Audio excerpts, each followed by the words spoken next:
과학하고 앉아있네. 1000년 전 인류는 하늘과 별을 읽어서 곡식을 키우고 나라의 대소사를 결정했습니다. 중요한 판단을 위한 믿을 구석이 필요했던 건데요.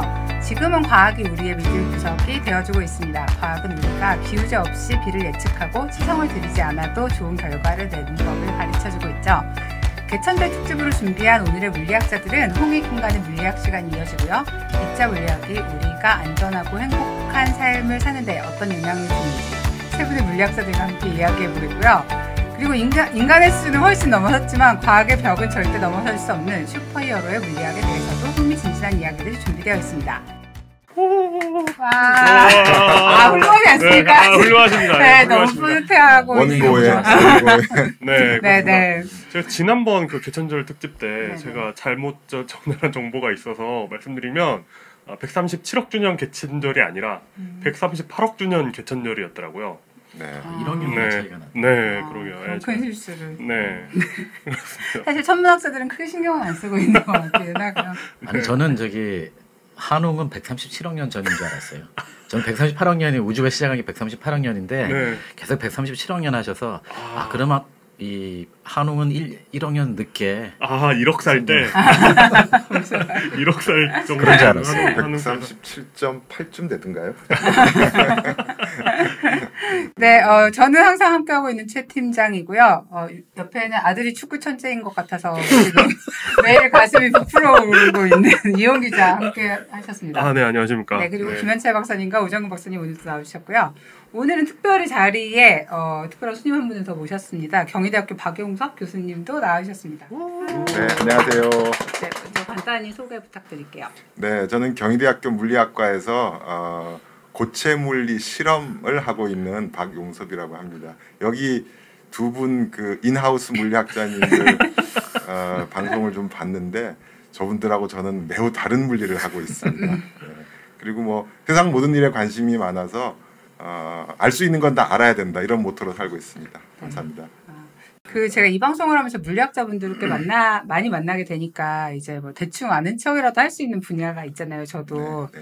근데 막상 물리학회 같은 데 가서 인사를 하면 기분상 약간 좀 절반이 넘는 분들이 다 고체 물리 아니면 응집 물리 이런 거 하신다고 그래서 제가 이렇게 낄 게 없는 분야더라고요. 제가 낄 수 있게 해드리겠습니다. 네, 감사합니다. 네.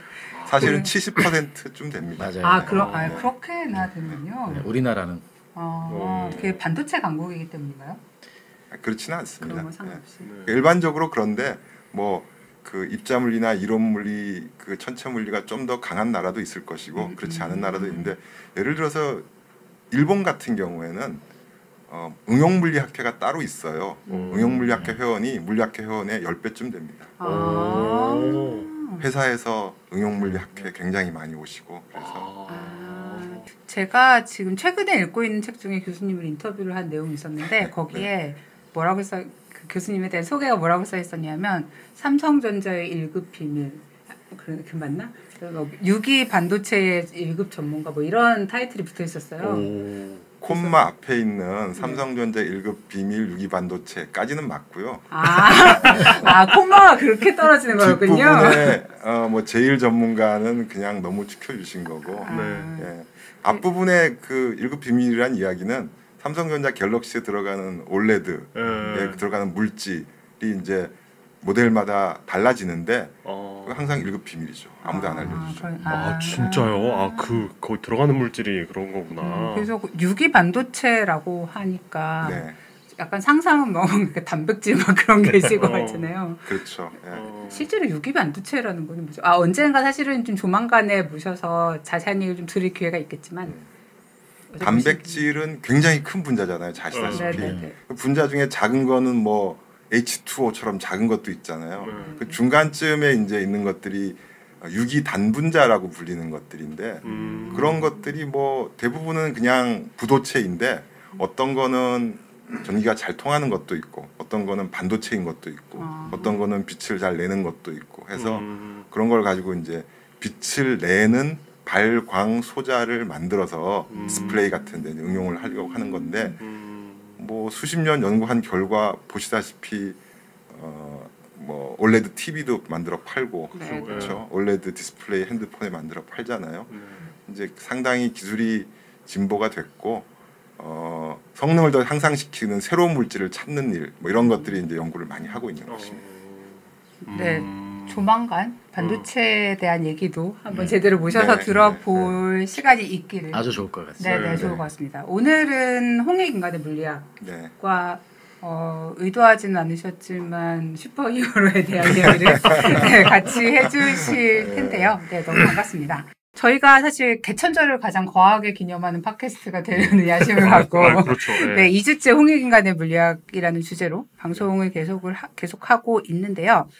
시작하기 전에 저희 이제 유튜브 보고 팟캐스트 듣고 하면 웹사이트 들어오실 일이 거의 없기는 한데 그래도 이제 왜 들어와야 하는지를 제가 느끼게 해드리려고요. 저희 게시판에 남겨주신 질문을 저희가 어디까지 성실히 답변을 드리는지 오늘 보여드리면 좀 저희 게시판에도 자주 들어와주시지 않을까 해서요. 최선을 다해서 저희 해결해드리는 모습을 보여드리려고 작정을 하고 준비를 했습니다. 질문은 이런 거였죠. 쿨롱 법칙과 만유인력의 법칙이 왜 유사한 형태를 가지는지 궁금합니다. 실험이 유사한 형태인 건 알겠는데 거기서 어떻게 유사한 공식이 도출되었는지 궁금하다. 이런 질문을 올려주셨고요. 그러니까 뉴턴 법칙은 물체들의, 쿨롱 법칙은 전하들 간의 작용하는 힘에 대한 법칙이죠. 여기에 대해서는 자세한 설명을 김현철 교수님이 해주시지 않을까. 그 질문을 보고 그 만유인력의 법칙과 쿨롱의 법칙이 둘 다 그 거리의 제곱에 반비례를 하잖아요. 그래서 왜 그런지 한번 재미있게 설명 한번 드려보려고 그래요. 그래서 둘 중에 먼저 만유인력의 법칙부터 시작을 하면 그 만유인력의 법칙이 어떻게 알려지게 됐는지 그 이야기부터 해야 될 것 같아요. 그 다음에 이제 우리가 쿨롱의 법칙을 이야기하고 그리고 R제곱분의 1에 비례한다는 것. 그러니까 거리의 제곱에 반비례한다는 것에 어떤 심오한 물리적인 의미가 있는지 그런 이야기를 좀 오늘 했으면 좋겠습니다. 누군지 아실 것 같아요? 1번은 아는 분이죠. 예. 네, 저분 유명하신 안면이 예. 1번은 워낙 유명하신 분이니까 아이작 뉴턴이고 두 번째가 꿀롱이에요. 꿀롱이고 세 번째가 캐번디시인데 캐번디시가 실제로는 꿀롱보다 꿀롱의 법칙을 그 캐번디시 법칙이라고 해야 되는데 먼저 발견했어요. 그런데 본인은 논문을 안 썼고 그리고 꿀롱은 논문을 썼고 그래서 이 세 분이 오늘의 이제 주인공이 되겠죠. 근데 또 다른 분도 계세요. 그 여기도 제가 이름을 안 달아놨는데 위에 이제 브라헤, 티코 브라헤, 가운데가 이제 요하네스 케플러, 세 번째가 후크예요. 이게 그 여기 후크가 왜 들어가냐면 그 이게 뉴턴이 우리가 보통 사과나무에서 사과가 딱 떨어지는 거 보고 또는 사과에 맞아서 머리가 갑자기 좋아져가지고 만유인력의 법칙을 만들어냈다 뭐 그런 이야기도 있는데 그건 아니고 티코 브라헤가 거의 20년 넘게 데이터를 수집을 했어요. 그리고 티코 브라헤가 잘하는 게 귀족들 또는 왕 이런 사람들에게 연구비 끌어내는 거. 이 사람이 정말 훌륭한 요즘 말로 얘기하면 훌륭한 PI였죠. 그 연구 책임자. 당시로서는 최고의 연구 책임자. 그다음에 그 후크는 실제로 이 만유인력의 법칙에 R제곱분의 1에 비례한다는 걸 먼저 이야기한 사람은 후크예요. 로버트 후크가 먼저 발견했고 또 로버트 후크가 아마 왕립학회 그 협회 회장을 먼저 지냈을 거예요. 뉴턴보다. 근데 그래서 둘 사이에 싸움이 붙죠. 그리고 뉴턴은 누가 자기 공격하는 걸 참질 못하는 사람이었거든요. 예, 한성질하고 그다음에 화나면 출판도 안 해요. 그래서 후크하고 그 뉴턴 사이에 큰 좀 다툼이 있었는데 그거를 또 마음씨 좋은 우리 헨리 선생께서 서로 이제 화해해라. 그래서 뉴턴이 그 편지를 씁니다. 후크에게. 그때 나온 유명한 말이 뭐냐면 거인의 어깨. 벽동에서 다 들었던 얘기인데 다 까먹었죠. 우리. 요즘 학자들 몇몇 학자들에 따르면은 이게 약간 후크를 비꼬는 후크가 좀 키도 작고 등도 구부정해서 네 어깨는 아니냐 이런 거군요. 좀 그런 것도 있었다 그래요. 누군가의 어깨에 올라간 거 봤는데 네 어깨는 아니야. 그래도 뉴턴이 만유인력의 법칙은 뉴턴이 오롯이 뉴턴이 이해한 거라고 얘기해야 되는 게 케플러의 법칙 세계에서부터 정말 유도한 거는 뉴턴이 맞아요. 그 프린키피아를 봐도 그렇고 그리고 프린키피아는 또 미적분도 쓰지 않고 오직 도형만 이용해서 기하학만 이용해서 이제 유도를 하죠. 그래서 케플러 오늘 우리가 이제 같이 살펴보려고 하는 게 그 케플러의 법칙 1, 2, 3. 그 케플러 그룹의 뭐 노래 1, 2, 3은 아니고 그 제1 한국이라도 아시는지 궁금해졌어요. 티코 브라헤의 특이한 점은요. 티코 브라헤가 저 관측 데이터를 모으고 있을 때 이미 망원경이 발명돼 있었어요.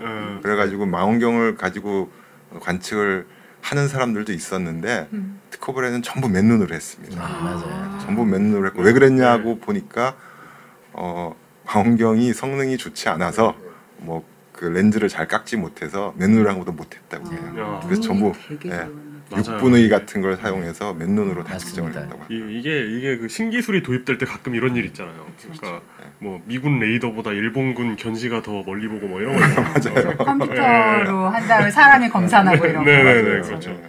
실제로 이제 프리만 다이슨 그 양자 전기역학을 완성하는데 지대한 공을 세웠던 프리만 다이슨이 한 말 중에 그 과학의 발전은 때로 자주 그 훌륭한 기술이 우선되어서 과학의 발전이 오는 경우가 많다고 얘기했기 때문에 그 망원경도 그렇게 봐야 되겠죠. 그 다음에 이제 갈릴레오 갈릴레이가 그 지구는 돈다는 걸 발견하게 된 게 실제로 뭐 금성에서 그 위상 변화를 본다거나 그런 걸 통해서 그 알아낸 거니까 실제로는 망원경이 중요했죠. 실험 물리학자 입장에서는 기술의 발전이 결정적입니다. 과학의 발전이 때로는이 아니고요. 아니 이런 물리학을 해서 실험 기술의 발전이 모든 것이다. 과학 발전에 지대한 영향을 미치고 맞아요. 서로 왔다 갔다 하면서 이렇게 발전을 하는 거라고 생각합니다. 항상 실험 물리학자가 나오면 다투게 돼요. 지금 강경이 충분히 벌어져 있긴 한데. 볼까요? 중요한 건 사과입니다. 그래서 사과가 밑으로 떨어지는 건 중력 때문이야 하고 중력을 딱 발견한 게 아니라는 거죠. 원래는 이제 코페르니쿠스가 이게 그 쿤 얘기처럼 코페르니쿠스가 패러다임을 바꿨다고는 하지만 그 코페르니쿠스가 프톨레마이오스의 천문학보다 정확도는 떨어졌어요. 그게 저 원궤도였기 때문인데 코페르니쿠스는 저 때만 해도 아직 그 종교적인 데서 벗어나지 못해서 원이 좀 완벽하잖아요. 그렇죠? 그래서 원궤도를 이야기했는데 관측을 해봤더니 케플러 생각에는 이게 타원궤도가 돼야지 된다. 그게 제1법칙이에요. 그래서 그 행성들의 궤도는 타원궤도를 그린다. 그러니까 그 원도 타원의 일종인 그렇죠. 거죠. 예. 그런데 실제로 뉴턴 법칙을 끄집어낼 때는 원이라고 가정을 하고 끄집어내요. 그게 가장 쉽기 때문에 타원이라고 생각하면 어려우니까 보통 이제 1학년들을 가르칠 때. 근데 뉴턴은 이제 타원궤도를 진짜 타원궤도에서 R제곱분의 1을 유도를 해내죠. 그리고 요거는 이제 면적법칙이라고 부르는데 태양과 행성을 잇는 직선이 이제 행성이 이렇게 궤도를 돌잖아요. 그럼 그 직선도 같이 이렇게 돌아갈 텐데 그 직선이 단위 시간당 쓸고 지나가는 면적은 항상 일정해요. 이게 이제 오늘날에는 가군동량의 보존이라는 말로도 쓰이는데 물론 그러려면 이제 가군동량이 뭐냐라고 이야기해야 되겠죠. 근데 가군동량은 뭐 어렵다고 생각하지 마시고 뭔가 돌고 있을 때 그걸 쉽게 나타내려고 물리학자들이 정의해 놓은 양이다.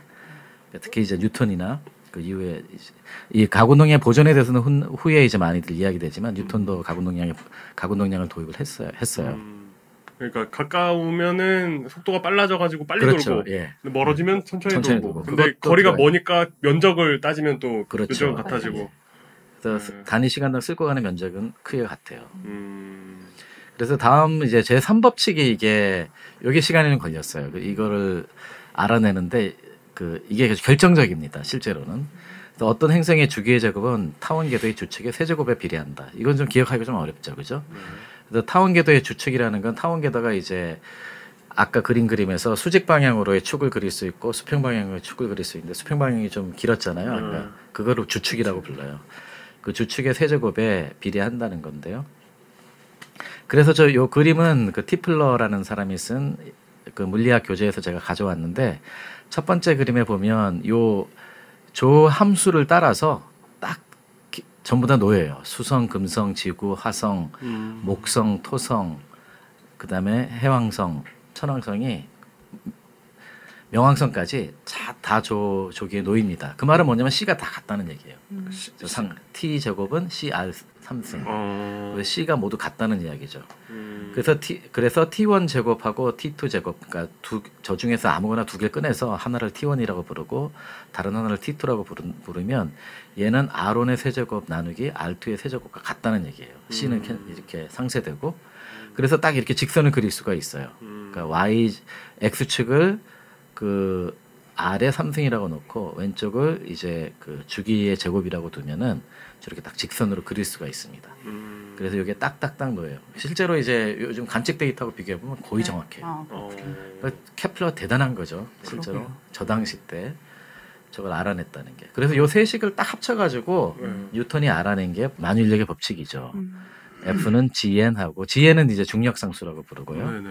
이 케플러의 법칙에서부터 뉴턴이 만유인력의 법칙을 끄집어냅니다. 그러니까 이게 과학이 항상 이런 식으로 발전하죠. 관측을 통해서 관측 데이터를 모으고 거기에 대해서 아직 왜 그런지는 모르지만 거기에 법칙이라는 말을 붙여서 실제 물리학에서 이제 법칙이라는 말을 붙일 때 영어로 이제 law라고 부르는데 어떤 걸 우리가 law라고 부르냐면 실험적으로 관측해서 또는 관찰을 해서 이제 얻어진 그런 법칙을 법칙이라고 불러요. 네. 법칙을 법칙이라 부른다니까 좀 이상한데 그 사실들을 법칙이라고 불러요. 산은 산이요, 물은 예, 물이요, 예. 법칙은 법칙. 예, 법칙은 네. 법칙입니다. 네. 그리고 이제 여기서 이제 이론적으로 이해를 하면 이제 원리라는 말을 쓰기도 하고 거기 뭐 이론이라는 말을 쓰기도 하죠. 그래서 뉴턴도 마찬가지로 이제 만유인력의 법칙이라고 그 딱 정했죠. 그래서 저게 바로 조금 전에 그 m은 태양의 질량이라고 두고 저 작은 m은 행성의 질량이라고 두면 두 질량의 곱에 비례하고 두 그 행성과 태양 사이의 거리의 제곱에 반비례하죠. 그래서 우리 GN이 되게 중요한데 이게 6.674 곱하기 10의 마이너스 11승 그리고 그 단위는 뭐 그냥 넘어가고요. 킬로그램? 예, 뉴턴 미터 제곱 퍼 킬로그램 제곱 이렇게 정합니다. 뉴턴은 킬로그램 미터 퍼 세크 제곱이고 시간의 제곱이고. 뉴턴은 킬로그램이라고 안 했겠죠? 파운드라고. 그렇죠. 당시에는 예. 왜냐하면 이 미터법이 나온 게 네. 프랑스 혁명 때니까 네. 아, 1790년 초 그때니까요. 그래서 이제 그럼 꿀렁의 법칙도 이제 R 제곱분의 1에 비례하는데 이 꿀렁은 이거는 이제 제가 직접 써가지고 왔는데 Q1하고 Q2가 서로 다른 전하예요. 예를 들면 플러스 마이너스 또는 뭐 마이너스 마이너스 플러스 플러스 서로 전하가 이제 다르면 하나가 양전하고 하나가 음전하면 서로 끌어당기죠. 이 꿀렁의 힘도 재미있는 게 두 Q1하고 Q2의 곱에 비례하고 그 R 제곱에 반비례하죠. 근데 그리고 K는 약간, 이제 약간 비슷하네요. 예 비슷해요. 사실 똑같은 거죠, 사실. 그걸 이제 오늘 제가 설명을 네, 드리려고 네, 하죠. 네. 똑같아 보이는데. 네, 똑같아 보이는데 네, 네. 그러게요. 이유가 있어요. 그래서 그게 이제 오늘의 주제죠. 왜냐하면 질문을 하셨으니까 화끈하게 다 보여드려야 되잖아요. 우리가 네, 네. 끝까지 간다. 끝까지 간다. 네, 네. 끝까지 다 보여드리는 게 우리가 하는 일이니까. 네. 여기 이제 조금 더 가까이 가서 여기서 좀 더 가까이 가서 보면 이런 거는 둘 사이 거리가 한 10의 마이너스 13승 센티미터 정도 떨어진 정도로 아주 가까이 가서 보면 진짜 가깝네요. 예. 두 전하는 뭐 멀리 떨어져 있어도 마찬가지입니다만 실제로 두 전하가 힘을 어떤 방식으로 주고받느냐면 빛을 주고받아요. 그래서 성경책에 그 창세기의 제일 첫 구절이 뭐냐면 네. 하나님께서 빛이 있으라 딱 했잖아요. 네. 한마디로 딱 정리를 하셨지만 네. 물리학자가 거기다가 보통 이제 성경 신학자들이 주석을 달잖아요. 네. 물리학자가 거기에 주석, 저 같은 이제 이론 물리학자가 주석을 달면 이렇게 얘기해야 돼요. 하나님이 실제로 앞에 무시한 말씀이 있어요. 먼저 전하가 있어라 하신 다음에 그다음에 빛이 있으라. 네. 왜냐하면 전하가 있어야 빛이 있어요. 그게 저는 예전에 맥스웰 방정식이 있으라. 네. 뭐 양자 장 이런 건 필요 없으니까. 일단 전하가 있어야 네. 돼요. 전하가 있어야 엄밀히는 전하는 물질이니까 훨씬 나중에 생긴. 그러니까 빛보다 실제로는 전하 그렇죠. 근데 그럼 이 사람들 데리고 뭐 참여 못하겠다고 생각할 것 같은데요. 근데 이제 전하가 없으면 빛이 있을 수가 없어요. 네. 소스가 되기 인터랙션 때문에. 입장에서는. 왜냐하면 빛이라는 걸 다른 말로 얘기하면 전자기파거든요. 네, 그래서 전자기파는 또 다른 말로 하면 전기장과 자기장이에요. 네, 네. 그래서 전기장과 자기장이 있으려면 반드시 전하가 있어요. 있어야 되는데. 그래서 이제 그걸 조금 더 우리 더 들어가 보면은 이제 이게 보통 물리학자들이 잘 그리는 그림인데 이런 그림을 파이만 다이어그램이라고 불러요. 네. 네. 네. 그래서 이게 하살표가 전자가 쫙 달려가는 걸 얘기해요. 시간이 쭉 흘러감에 따라서 쭉 지나가고 또 다른 전자가 쭉 지나가면서 네. 서로 힘을 주고받겠죠. 그죠? 그게 광자예요. 광자를 주고받는데 왜 R 제곱분의 1이냐는 광자의 질량이 0이라서예요. 광자는 질량이 없어요. 비달갱이는 질량이 없거든요. 그런데 이제 이론 물리학자는 이렇게 얘기하죠. 광자의 질량은 0이다. 그럼 실험 물리학자는 과연 그럴까? 재봤어? 재봤어. 나오는 거죠. 실제로 재보려고 되게 애를 써봤는데 가장 최근 결과에 따르면 한 10의 마이너스 51승 g보다는 작다는 거. 그러니까 10의 마이너스 51 곱하기 1.8 g이라는 게 아니라 그거보다는 작다. 영은 0인 저는 0이라고 믿는데 0이라고 증명하기는 힘드니까. 네. 저 M 감마가 이제 광자의 질량인데 쟤를 0이라고 딱 두면 꿀렁의 힘은 정확하게 R 제곱분의 1이 돼요. 그럼 만약에 0이 아니라면 그럼 밑에처럼 R에 2 더하기 알파 승분의 1이 돼요. 알파가 뭐예요? 알파가 0.1이 될 수도 있고 0.01이 될 수도 있는데 제가 10의 마이너스 51승 g이면 제가 정확하게 계산은 안 했는데 그 식이 그렇게 생각보다 간단하지가 않거든요. 대략 10의 마이너스 16승에서 10의 마이너스 20승 사이. 저 정도에 그래. 그 말은 뭐냐면 2.000000000000 해서 16자리 간 다음에 1이 되는 거죠. 그러니까 정확하게 R 제곱분의 1이 아니고 저만큼 이제 오차가 들어가는 거예요. 그러니까 정확하게 R 제곱분의 1이라는 거는 광자의 질량이 정확하게 0이라. 광자가 무거우면 힘이 덜 미치겠죠. 그렇죠. 그러니까 R 제곱보다 지수가 커져야지 빨리 떨어지는 그렇죠. 떨어지니까. 그러면 중력은 똑같은 질문을 할 수가 있겠죠. 이거는 이제 오정근 박사님 훨씬 더 잘 아실 테지만 질량과 질량 사이도 실제로는 힘을 주고받는 그 중력을 양자화하면 저 그라비톤이 돼요. 그러니까 그때 광자라고 부르지 않고 뭐 우리말로는 중력자라고 할 수도 있겠죠. 쟤는 그럼 중력자의 질량은 쟤도 0인 거죠. 그래서 R 제곱분의 1이 되는데 이것도 실험 물리학자들이 똑같이 과연 그럴까 하고 측정을 해요. 이것도 이제 정밀한 실험인데 이건 또 플라즈마 가지고 또 실험하고 뭐 우주 관측을 통해서도 실험을 하고 참 많이들 하더라고요. 뭐 우주 관측은 실험은 아니고 이제 관측을 하는 거지만요. 그래서 현재 알려져 있기로는 10의 마이너스 56g보다는 작다. 그 정도로 알려져 있어요. 그러니까 R 제곱분의 1이죠.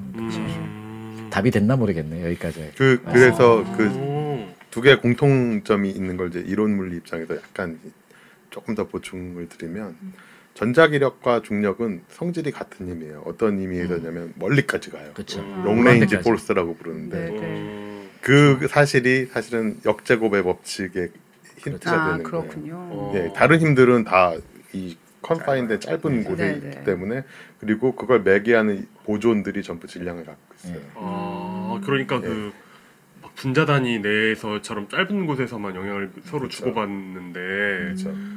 근데 강력은 조금 더 달라요. 그건 제가 또 이제 강력 전문가시니까 아직 1권밖에 안 써서 2권에서 살짝 그 카인드 오브 티저로 티저 방송 잠깐 하면 3부작 전문가 블루원이라고 부르는데 블루원은 우리가 딱풀 입자라고 불러도 돼요. 얘도 질량이 없어요. 근데 질량이 없으면 아까 오 박사님 말씀처럼 무한대까지 미쳐야 되는데 얘는 완전히 갇혀 있어요. 완전히 갇혀 있기 때문에 바깥으로 나갈 수가 없어요. 양성자 안에 딱 갇혀 있어요. 그래서 나가지 못하기 때문에 무한대까지 못 미치고 거리가 길어질수록 힘이 더 강해지는 그런 거죠. 강력은. 그 거리가 멀어지면 멀어질수록 점점 더 세져요. 그래서 벗어날 수가 없군요. 그렇죠. 이게 사랑의 물리학 3탄. 또 하나의 힌트는 이제 이게 차원하고도 관련이 있는데 이 제곱분의 1이라는 게 실제로 지금 4차원이기 때문에 이게 제곱으로 떨어지는 거예요. 또 일반적인 차원에서의 그 포스는 R에 D-1 그러니까 D는 공간의 차원이죠. 그러니까 예를 들어서 우리가 여분의 차원이 더 있다라는 걸 믿게 되면은 이게 R 제곱분의 1이 아닌 것처럼 돼서 그렇죠. 실제로 여분의 차원이 있는지에 대한 걸 검증하기 위해서 이 역제곱의 법칙을 실험하는 그런 반비례라 그냥 반비례하는 건 우리가 3차원에 살기 때문에 그렇죠. D-1을 해가지고 반비례가 되죠. 왜냐하면 2차원에서의 그 꿀렁의 법칙은 R분의 1의 비례. 선으로 가요. 그러면 이게 우리가 공간이 3차원일 때 어떤 퍼져나가는 전기장이 면의 형태를 이룬다는 뜻인 건가요? 그거는? 전기장의 형태로? 그렇죠. 면에만 있는 거죠. 면으로 흐른다는 그런 얘기인가요? 만약에 막 힘이 줄어드는 그 그 비율이 막 무슨 5제곱분의 1 뭐 이런 거면 차원이 막 더 많은 그렇죠. 그거는 이제 전부 진공 안에서의 이야기고요. 네네. 물질 안에 들어가면은 또 다른 전자기력도 지수함수적으로 떨어집니다. 스크린. 주변에 스크리닝이 일어나서 그래서 굉장히 가까운 데서만 잡아당기거나 밀거나 하고 조금만 멀어지면 없는 바로 것처럼 없어지는. 느껴지게. 그런 이야기는 나중에 또 기회가 되면 네, 네. 진공도 실제로는 비슷한 일이 일어나긴 해요. 진공에서도. 네. 진공에서도 일어나는데 그 좀 의미가 다르죠. 물질에서 일어나는 게 정말 눈에 보이게 딱 나타나는 거고 진공은 물리학자들이 이야기하는 거 그냥. 질문을 다시 한번 떠올려 보면 쿨롱 법칙과 만유인력 공식이 왜 유사한 형태를 가지게 되었느냐가 네. 질문이었는데 답은 광자의 질량은 0이고 네. 중력자의 질량도 0이기 때문이다. 매개하는 심오하죠. 매개입자의 질량이 없기 매개입자의 때문에 질량이 없기 때문에 네. 둘 다 네. 그렇게 답을 하면 답이 되었는지 4차원에서 저 두 개의 헷갈리단 말이에요. 다른 설명이죠. 아, 네네. 4차원에서 두 종류의 힘이 원리까지 전파되는 힘이기 아, 때문이라고. 네네. 아, 그렇게 좋네요. 무한대까지 네, 네, 무한대까지. 그렇게 설명할 수도 있죠. 네. 일단 이것은 다 진공에서 일어나는 일이고 네. 현실 세계의 일은 지금 잠시 무시하도록 하겠습니다. 네, 그렇습니다. 이렇게 해서 저희가 게시판에 있는 세상 이렇게 친절한 물리학자들이 또 있을까요? 아 그러니까요. 네. 아직 끝나지 않았어요. 아 진짜요? 아 죄송합니다. 저는 끝나지 않고 제가 큰 실수를 했네요. 네. 왜냐하면 이제 두 가지 힘 이야기를 했기 때문에 네, 그다음 또 제가 준비를 한 게 있어요. 네. 그 다음 쪽에 보면은 두 힘의 이 차이가 얼마나 차이가 나는지, 아, 네. 실제로 전자기력이 얼마나 센 힘인지, 네. 이게 수소 원자에 안에 전자 하나하고 양성자가 들어 있잖아요. 네. 둘 사이의 거리가 한 0.5 옹스트롱, 정확하게 0.53 옹스트롱이라고 그러는데, 그래서 걔네들 거리를 넣고 계산을 해보면 두 힘의 차이가 10에 39승 차이가 나요.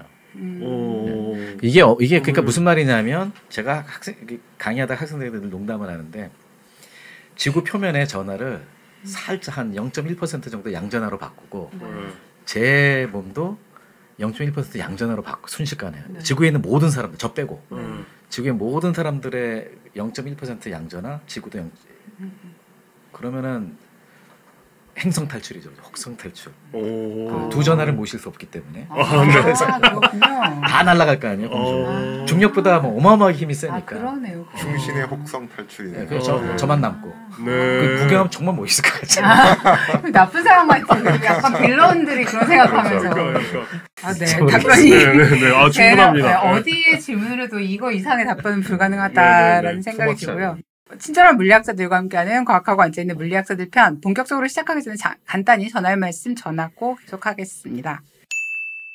네, 저희 지난 시간에 이어서 공지 드리고 있습니다. 저희 에피 정기구독 이벤트 진행을 하고 있는데요. 저희 웹사이트와 유튜브에서 저희 시청자, 청취자분들 대상으로 하는 이벤트 구독 링크 확인하실 수 있고요. 그 예전에는 잡지가 진짜 되게 잡다한 정보들을 되게 많이 줬잖아요. 심지어 뭐 잡지에 있는 광고도 정보가 된다고 재밌게 봤을 정도인데 요새는 사실 정보 자체가 되게 많이 넘치는 시대이기 때문에 이제 뭐가 궁금한 게 있으면 찾아보면 되기는 한데 그럼 우리가 이제 뭐를 궁금해해야 되냐 하면 대체 뭘 궁금해하면 좋을지를 궁금해해야 되는 거죠. 그래서 사실 이런 잡지들이 그런 걸 해주는 것 같아요, 우리한테. 질문을 던져. 네, 우리가 뭘 궁금해하면 좋을지를 알려주는 거. 그러니까 이런 잡지가 그런 고민을 좀 대신해주고 우리가 의미 있는 고민을 하게 도와주는 그런 잡지라고 보시면 될 것 같습니다. 물론 여러분들이 이제 이걸 많이 구독을 해주면 저희한테 되게 도움이 되고요.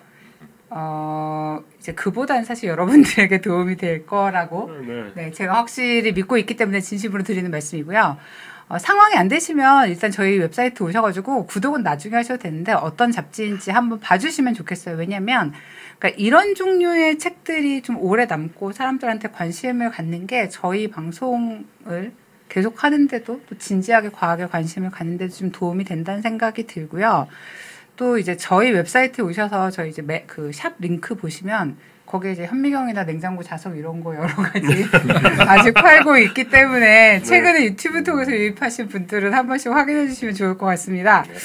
일단 잡지에 대한 정보를 좀 꼼꼼하게 보시면 아 맞아 나는 진짜 이런 잡지가 필요할 것 같아라고 해서 구독을 하시거나 아니면 아 나는 이런 잡지가 필요한 줄은 몰랐지만 구독하면 좋을 것 같아, 재밌을 것 같아 라고 생각을 하시거나 나는 잘 모르겠지만 아이들 과학 논술에 좋을 것 같아 이런 식의 생각을 하게 될 것 정말 같아요. 그럴 것 같습니다. 비문학 네, 지문. 네, 비문학 지문. 네. 여기 지금 올해 이번 달에 그러니까 이번 계절 이 개간지거든요.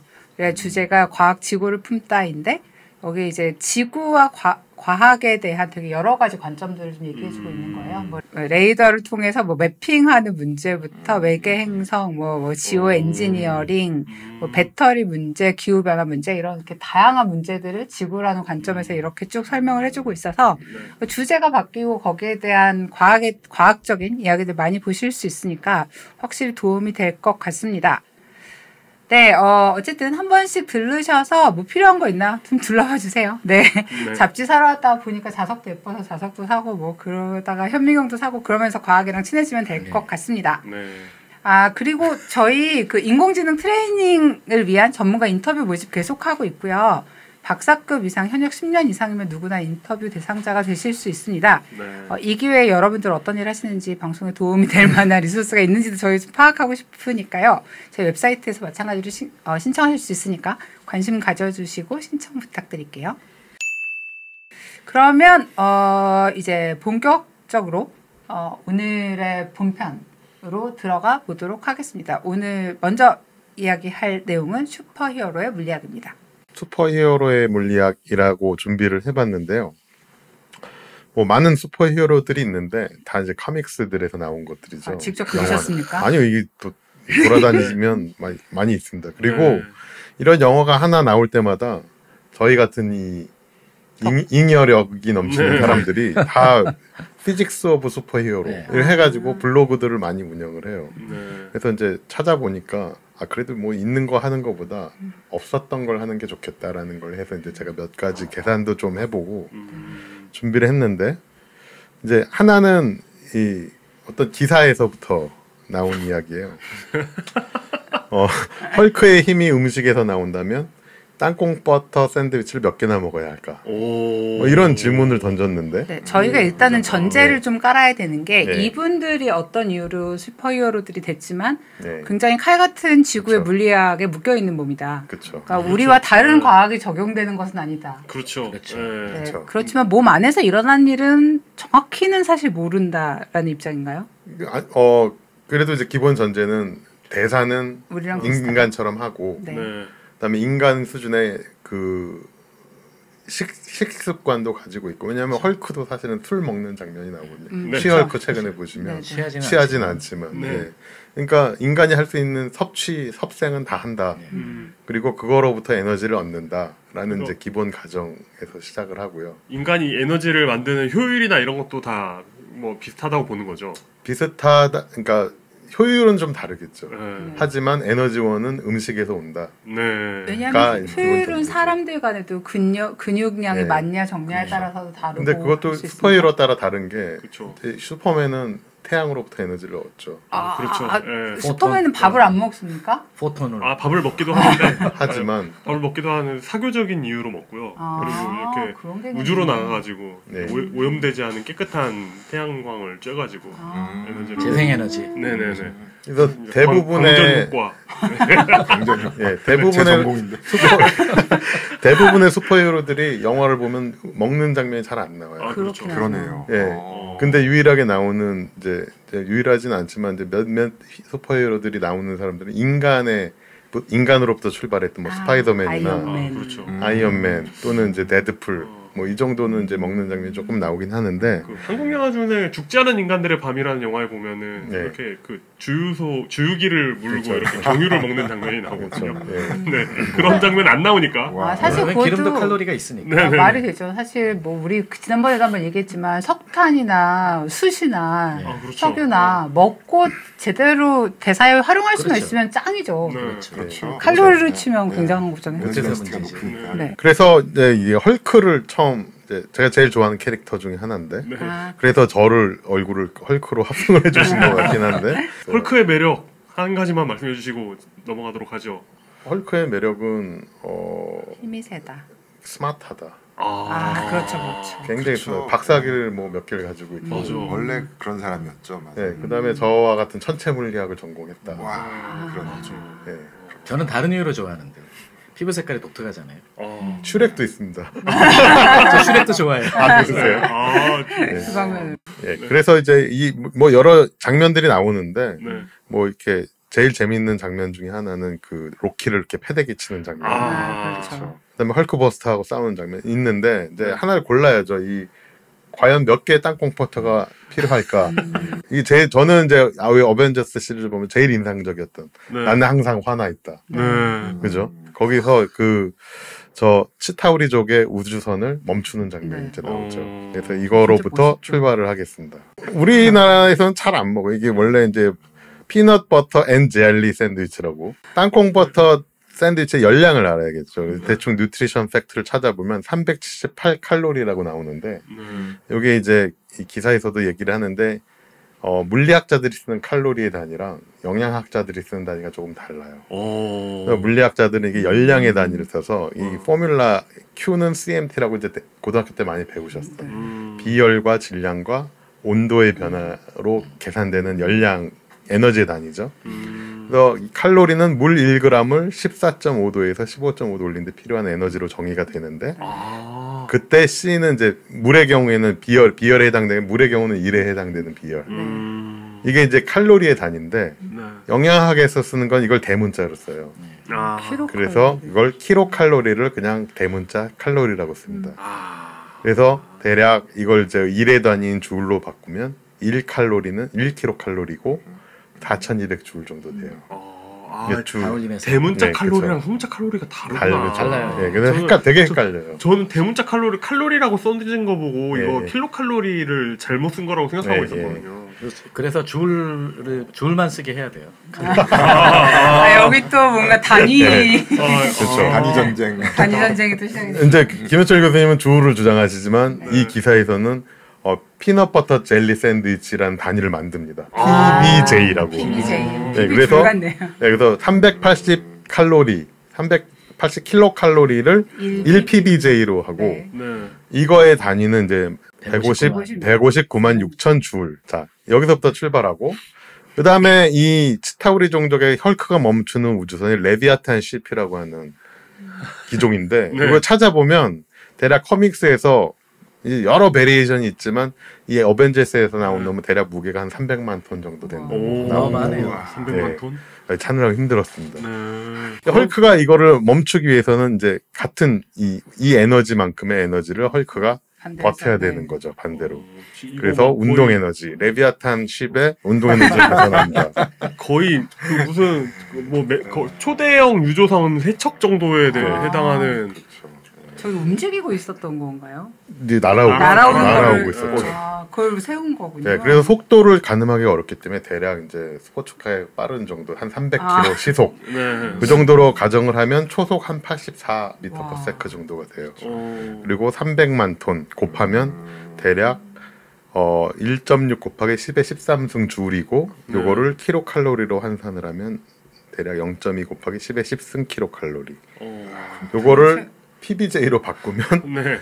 6.66 곱하기 10의 10승 PBJ. 대략 600만 개 땅콩 버터 샌드위치를 먹어야 된다. 그러니까 이 액션 하나에 이 액션 하나에. 그것도 아주 굉장히 먹은 거를 100% 다 흡수했을 거예요. 흡수해서 쓸 수 있다고 생각했을 그래서 때 그 다음에 이제 제가 한 장 첨부를 했는데 이게 연락학 제1법칙하고 제2법칙을 피해갈 수가 없잖아요. 그렇죠. 네.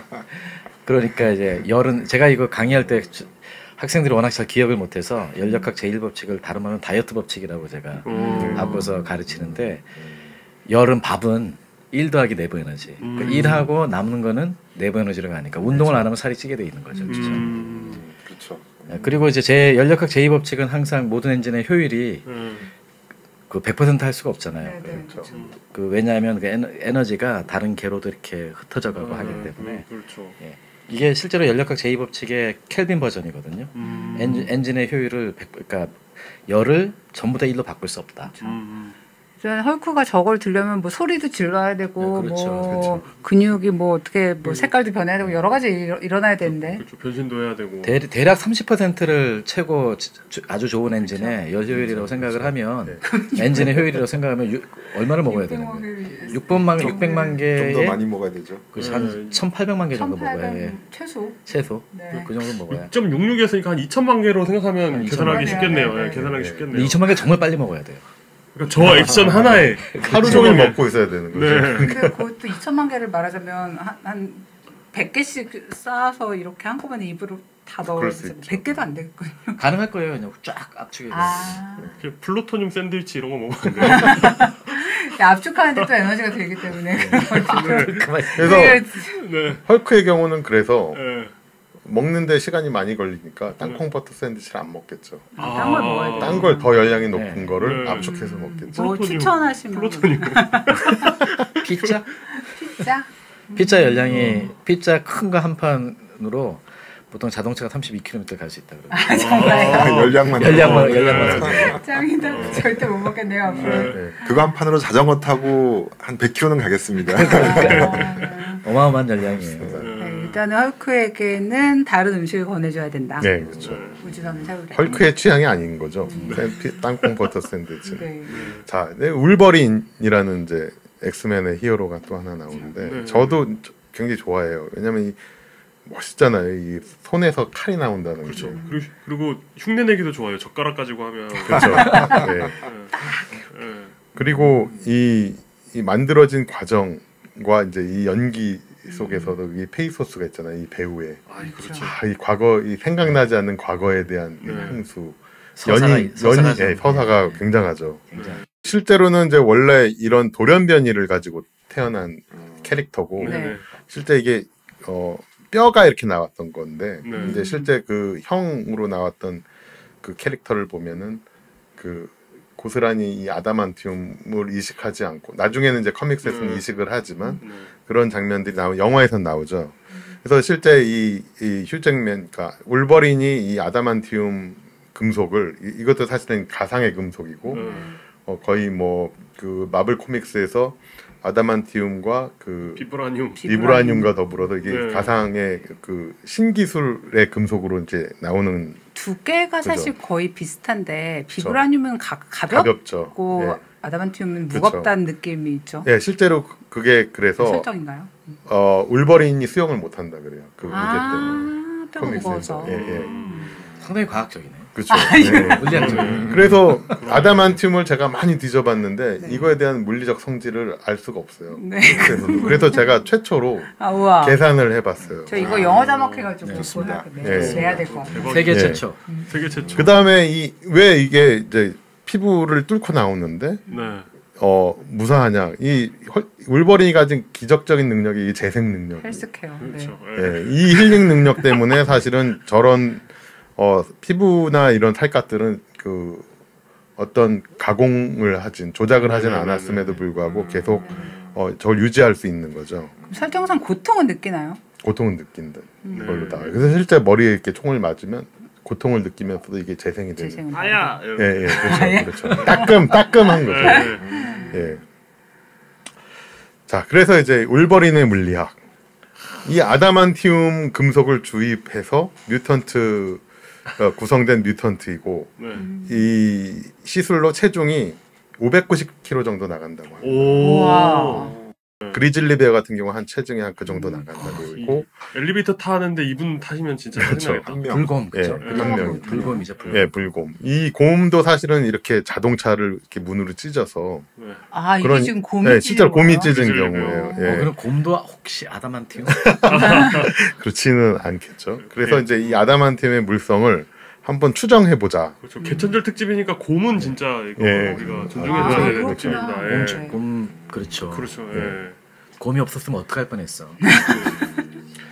자, 그래서 어디서부터 출발하냐면 휴잭맨이라는 배우를 기준으로 했어요. 아 맨중맨. 예, 키가 188cm, 몸무게가 85kg예요. 근데 크시구나. 이제 실제 인체가 네. 한 60%가 근육으로 이루어져 있고 8% 정도가 피부나 혈액, 18%가 뼈, 14%가 이제 지방이나 수분으로 이루어져 있다고 하는데 그걸 토대로 이제 대략 각각의 무게가 어느 정도 되는지를 계산을 할 수 있죠.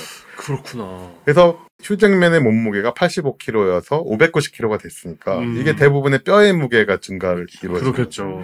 그래서 뼈의 무게가 15.3kg가 520kg가 된 거예요. 그리고 이 이제 뼈에다 주입한 아담한티움이 대략 188cm 기준으로 뼈의 표면적이 대략 한 9.7m 제곱미터 정도. 뼈에 코팅만 된 겁니까? 그렇게 가정을 했죠. 예.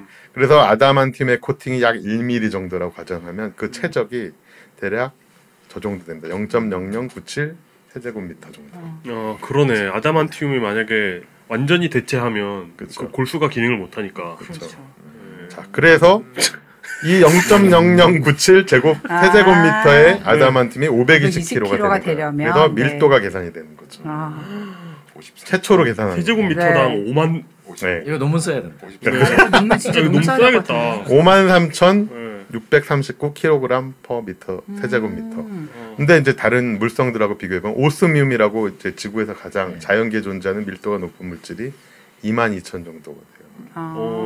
그다음에 그거보다 조금 낮은 이리듐이 22,500. 거의 두 배들이 다 넘는. 분자량이 엄청난. 철의 경우 한 7,800 정도. 이제 김현철 교수님께서 다른 비교들을 더 준비해 주셨는데. 네.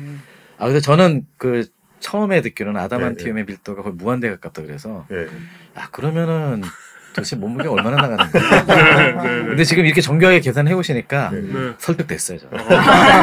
있을 수 있다. 그렇죠. 있을 수 있다. 그런데 실제로 핵으로 내려가면 핵은 밀도가 어마어마하게 높잖아요. 그렇죠. 태양 중심의 밀도만 해도 벌써 그 151,100kg per 미터 세제곱이고 핵밀도라고 우리가 보통 저기 기준이거든요. 저게 이제 납핵의 중간 납핵의 가운데가 대략 2.5 곱하기 10의 17승 킬로그램 per 세제곱미터. 그리고 중성자별의 밀도는 이게 다시 여기서도 한 두세 배 곱해줘야지 돼요. 그래서 중성자별의 크기를 지구 저기 이제 지금 지구 위에 딱 올려놓잖아요. 반지름이 한 20km. 뉴욕이네요. 보통 반지름이 10km죠. 반지름이 10km, 지름이 20km. 그리고 조 사이즈의 무게가 질량이 태양의 2배 정도. 어마어마하게. 저렇게 있지 않고요. 그냥 가만히 내버려두면 지구로 뚫고 사. 지구를 먹어버리겠죠. 지구가 흡수하겠죠. 지구를 쫙 중력 때문에 먹어버리겠죠. 그 밀도가 높은 물질은 뭐 중성자별 이런 걸로 지금까지는 중성자별의 가장 밀도가 높죠. 그렇죠? 블랙홀이 가장. 근데 블랙홀은 밀도가 물질이라고 하기는 좀 네네. 그러면 예를 들어서 이론적으로 아담한티움 수준의 물질이 만들어질 수 있는 뭔가 바탕 같은 게 있을 수 있을까요? 핵물리가 필요합니다 여기서. 그게 가능한 게 계속 인공 핵종을 만들어내는 거예요. 그 원자가가 높은. 그러니까 중성자 양자수를 계속 따로 만들어서. 그렇죠. 계속 늘려가야 되겠죠. 왜냐면 핵 자체도 무거워야 되니까. 그러면 지금 자연계에 있는 어딘가에 가면은 그 안정된 거죠. 매직 넘버가 있죠. 그렇죠. 좀 스테이블해지는 게 있어요. 실제로 있어요. 실제로도. 그걸 하려고 라운 같은. 근데 그렇죠. 이게 그 밀도가 높다는 것이 무거운 거는 뭐 당연한데 그게 그렇다고 강도가 높으냐? 그건 또 다른 이야기죠. 예를 들면 우라늄이 제일 무거운데 밀도로 치면은 오스뮴이도 밀도가 높거든요. 우라늄보다. 뿐만 아니라 이제 예를 들어 외부에서 힘을 가했을 때 견디는 정도는 또 다른 성질인 쪼개지는 방향이나 실제로 뭐 이런, 여기에 소개한 이리듐은 약하잖아. 되게 약해요. 그렇죠. 쉽게 부서져요. 그 강도에 대해서 그냥 제가 사실 재료공학 하시는 분들은 다 아는 이야기지만은 우리가 철 하면은 무르다고 생각하잖아요. 굴이나 뭐 금 같은 것들이 깨물어 보고 이러잖아요. 순금인가 알기 위해서. 근데 그게 이론적으로 그 원자들이 원래 결정 구조에 그대로 있으면은 훨씬 더 강합니다. 제가 아는 어떤 분은 본인이 결정 성장한 금 반지, 은 반지를 들고 다니면서 깨물어봐 안 깨물어져 이렇게 얘기하세요. 진짜로 싱글 크리스탈이라서 진짜 단결정이라서. 그럼 왜 단결정이 아닌 것은 무른가 하면은 그 안에 이렇게 디펙트들이 있는데 그래서 이제 어려운 말로 디슬로케이션들이 있는데 찌그러뜨리면 걔가 슬립을 하면서 어긋나면서 슬라이딩을 하는 거예요. 근데 그거를 싹 없애버리면은 굉장히 튼튼해지는데 그때는 이제 원자와 원자 사이의 힘이 강도를 정하는 거죠. 대부분의 물질은 그게 정하는 게 아니고 디슬로케이션이 얼마나 많은가 그게 정해주는 그러니까 거예요. 실제로 우리가 약하다고 생각하는 거는 이 원자와 결합할 때 위치가 딱 맞지 않기 때문에 미끄러지거나 뭐 이게 비어 있거나 하는 것 때문에 그거의 또 다른 반전이 뭐냐면은 우리가 대장장이가 이제 칼을 만들면은 풀무에 이렇게 넣고 때리잖아요. 때리는 과정이 이제 금속 공학적으로 보면은 거기에다가 탄소를 집어넣는 거예요. 더하기 아까 말한 그 디슬로케이션의 덴시티를 높여요. 그러면 디슬로케이션들이 옛날에는 슬립을 하다가 자기들끼리 만나면은 락인이 일어나는 거예요. 그래서 대칭적으로 바뀌겠죠. 아직. 그래서 아니 대칭적으로 바뀌는 게 점점 더 디슬로케이션이 덴시티가 늘어나는데 그게 많아지면 힘을 가했을 때 미끄러지려고 하다가 자기들끼리 만나서 못 가요. 그래서 강해지는 거예요. 그러니까 한쪽은 완전히 싱글 크리스탈을 만들든지 아니면은 디펙트 덴시티를 확 높이든지. 그러니까 싱글 크리스탈로 만드는다는 이유가 걔네들은 정말 대칭적일 거 아니에요. 네. 그러니까 그 안에 뭐 스트레인이나 스트레스 텐서 같은 걸 계산을 해보면 상당히 어긋날 그렇죠. 여지가 크게 좀 나오겠죠. 적군요. 그래서 이제 그 두 가지 프로세스가 있는데 싱글 크리스탈 만드는 거는 어려운 일이고 때리는 건 할 수 있잖아요. 네, 그렇죠. 그게 이제 그 장장이들이 하던 일. 철에서 강으로 가는 거예요. 철은 퓨어 철이고 강철은 우리가 그냥 강이라고 부르는데 탄소도 집어넣고 몰리브데늄도 집어넣고 크로미움도 집어넣고 1% 이하로 조금씩 넣는데 그런 것들이 이제 강이라고 하는 그 힘을 견디는 철덩어리가 되는 거죠. 그렇구나. 그러니까 강은 주로 철과 탄소의 합금이다 생각하시면 돼요. 오늘 고체물리 실험하시는 분이 오시니까 그럼 뭐 단결정 칼 이런 거 막 이렇게 RPG 아니 같은 칼 얘기를 하시니까 또 이야기가 있는데 한 서기 500년쯤에 그 시리아의 수도가 다마스커스잖아요. 다마스커스에서 그 칼 만드는 사람들이 칼을 만들었는데 얘가 너무 잘 들어요. 그래가지고 그 전설인지 모르겠지만 어떤 얘기가 있느냐면 칼을 놓고 비단 스카프를 탁 떨어뜨리면 싹 갈라진다는 그 다마스커스 검이라고 하는 십자가 거예요. 아까 그 십자군 전쟁에 보면 나오잖아요. 맞아요. 아 그래요? 영화에 보면 그래서 그 검을 유럽 사람들이 가져가서 만들어 보려고 가진 애를 썼는데 안 돼요. 그리고 나서 그걸 1900년대 정도까지 만들다가 로스트 기술을 그래서 이제 왜 이런 일이 벌어졌을까 하고 사람들이 막 연구를 했는데 다시 만들어 보려고 했는데 잘 안 돼요. 근데 나중에 보니까 그 칼 만드는 사람들의 만드는 방법이 문제가 아니고 다마스커스에 있는 칼쟁이들이 만드는 철을 인도에서 어떤 특정한 지방에서 가져왔는데 그 재료 때문이라는 거예요. 그래서 나중에 다시 만드니까 비슷하게 되었다. 인터넷 찾아보시면 다마스커스 검 그러면은 옛날 그 원래 다마스커스 검에는 이런 무늬가 이렇게 물결 무늬가 있어요. 근데 물결 무늬만 넣어가지고 페이크를 파는 거 많아요. 굉장히. 예, 그래서 이제 뭐 울버린의 울버린을 이용해서 아담한티움을 이제 추정을 해봤고요. 또 하나는 이제 아까 이제 열량 계산을 했으니까 비슷한 얘기를 좀 해보고 싶은데 울버린이 힐링을 하잖아요. 근데 이때도 에너지가 드는 거예요, 사실은. 그렇죠. 인체에서 에너지를 써서 그 힐링을 해야 되니까. 그래서 울버린이 가진 이제 기초 대사량을 대략 보면 188cm, 85kg 정도가 대략 한 2000kcal 기초 대사량을 가진다고 생각하면 이걸 이제 체중이 늘어나면 훨씬 큰 에너지를 필요로 하죠. 한 1000kcal 정도 계산을 할 수 있어요. 이거는 포뮬라가 있어요. 인터넷에 쳐보시면 그냥 계산해주는 온라인 사이트들도 그럼 있고. 내가 590kg라면 얼마를 먹어야 되는지 알려줘 이런 건가요? 네, 기초 이제 이걸 유지하기 위해서 쓰는 에너지는 이 정도의 에너지가 필요하다는 거죠. 뭐 장기를 움직이든지 운동을 하나도 안 해요. 예. 근데 이제 기초 대사량이 가장 큰 그 마이클 펠프스나 박태환 정도 한 3000 정도 된다고 합니다. 또 굉장히 많은 칼로리를 먹기도 하죠. 이 두 수영 선수들은. 근데 이제 치유의 경우에 보면 우리가 치료를 하기 위해서 병원에 입원을 하잖아요. 그럼 병원식을 주는데 인간이 한 2,000kcal 정도 되면 병원에서는 한 500kcal를 더 준다고 해요. 치료에 쓰기 위해서, 회복을 하기 위해서. 그렇죠. 병원식이 밥을 엄청 많이 넣어주잖아요. 예. 맞아요. 그거 살쪄요. 그래서 한 500kcal 정도가 이 힐링에 쓰고 나면 평균 이제 기초대사량을 커버할 수 있을 정도의 이제 그 식사를 하게 되죠.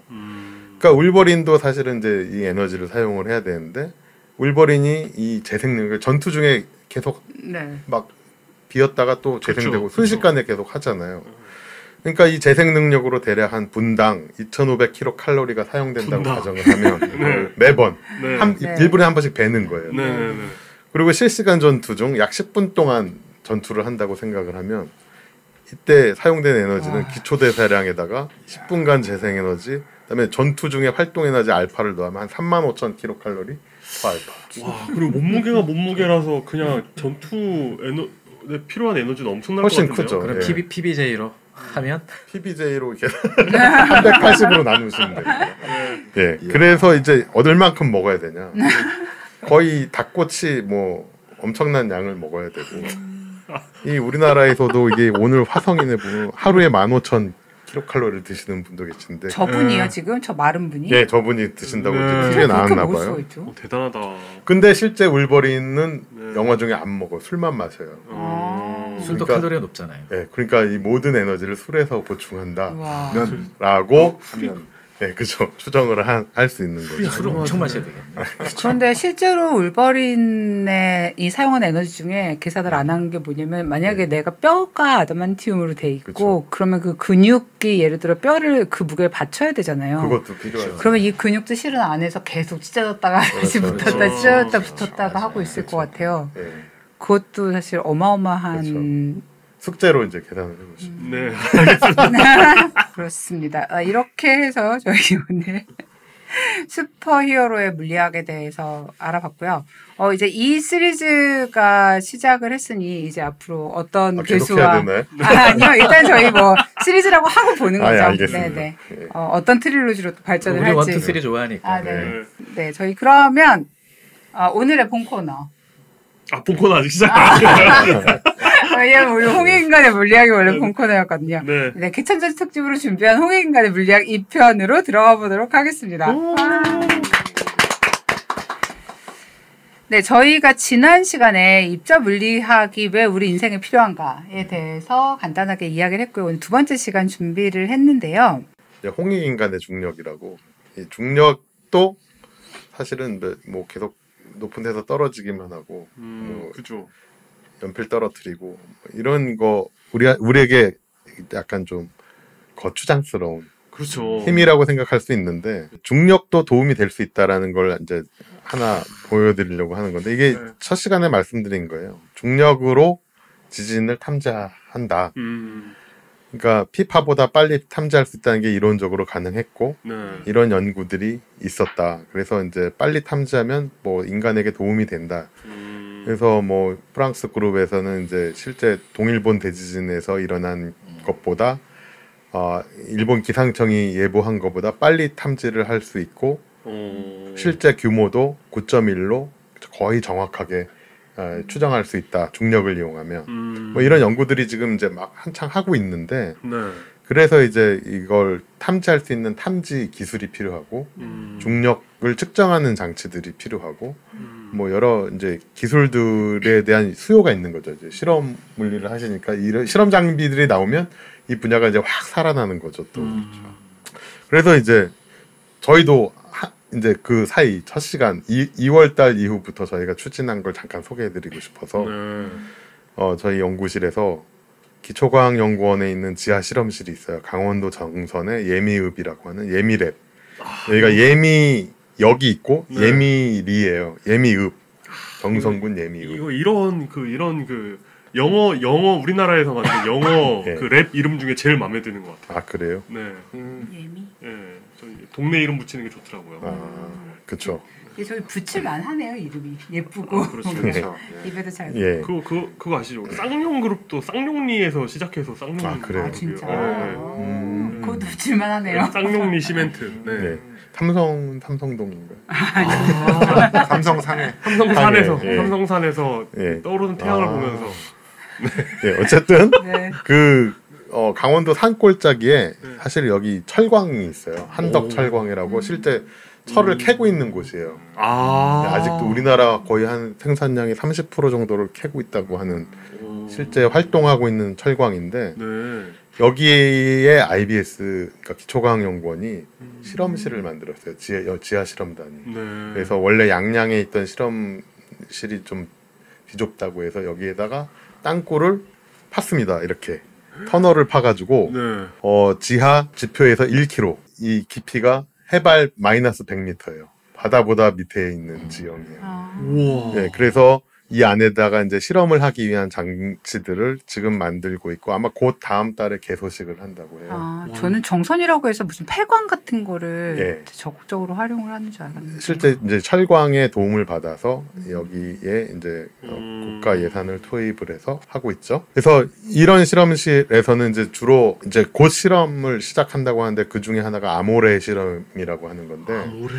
예, 이게 이중 베타 붕괴 실험이라고 합니다. 숫자 물리는 아니지만 이 IBS 홈페이지에서 소개를 하기 위해서 가져왔어요. 그래서 중성미자가 없는 이중 베타 붕괴를 발견하면 이게 기본 입자와 중성미자가 다른 구조를 갖는다는 걸 밝히기 위한 실험이라고 해서 이제 이 실험이 가장 먼저 시작되고 이 실험 외에 이제 암흑물질 탐색 실험, 뭐 중성미자 관측 실험 이런 것들을 이제 하기 위해서 이 예미 실험실을 만드는 중이에요. 네, 여기에 이제 중력을 측정하기 위한 시설을 만들기 위해서 방 한 칸을 빌렸고요. 사랑방송님과 어머니 그쵸. 같은 그런 느낌으로. 네, 그래서 실제 여기를 들어가려면 이 맨 오른쪽에 보시는 이 리프트를 타고 한 3분 정도 내려가시면 한 우와. 600m 정도에 도달을 하고 지하 600m. 예.